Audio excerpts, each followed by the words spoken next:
sorry, there's someone at the door. Well, I'll have to put the baby in the crib. Come in.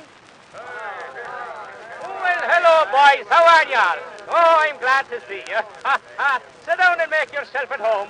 How are you, Dad? I'm all right. How are you? Hey, Gary, you're looking great.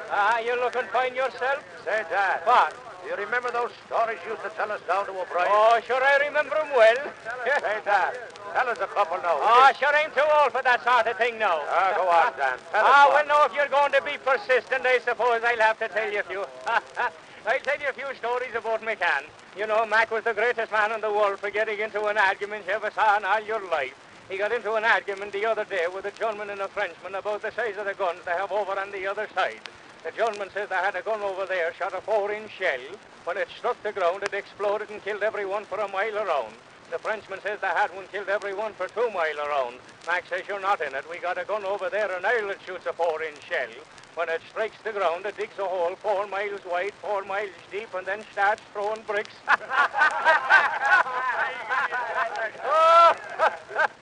Well, you know, Mac had a job over here in an ammunition factory, and one day after his work was over, he went into a saloon and he called for a drink. He had the drink and he started to walk out without paying for it, and the bartender says, here, you haven't paid for that yet. Mac says, it's all right, I'm working in the ammunition factory making ammunition for the German army. I'll be in Saturday night and I'll pay you for it. The German saloon keeper was standing at the end of the bar, and he come over to Mac and he says, what's that you say? You make ammunition for the German army? Mac says, that's what I do. So the German got curious and says, well, if you make ammunition for the German army, how you get it over there? Mac says, well, we ship it over to England and they shoot it over at them. Oh, well, I never forget Mac went over to Ireland to visit some friends just before the war broke out.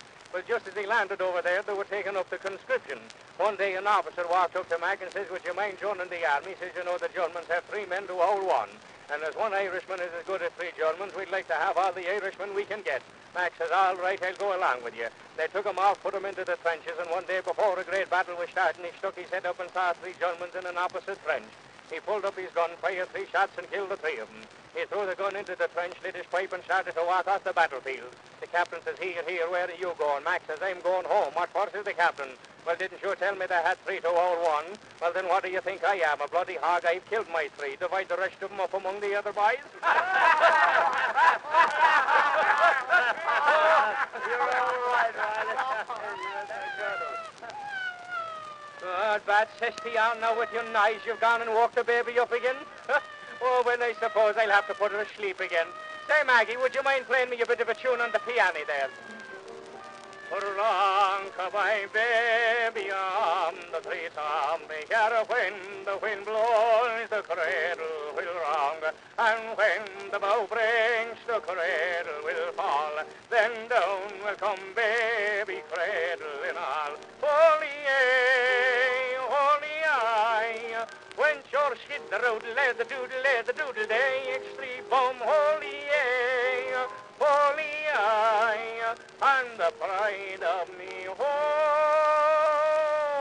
is me mama's baby. Hold your wish now. You got it, she's gone to sleep again. Now I'll go and put her away into the bed, and I'll be right back, and I'll tell you a few more stories, but for the love of Mike, keep quiet. Don't make so much noise now.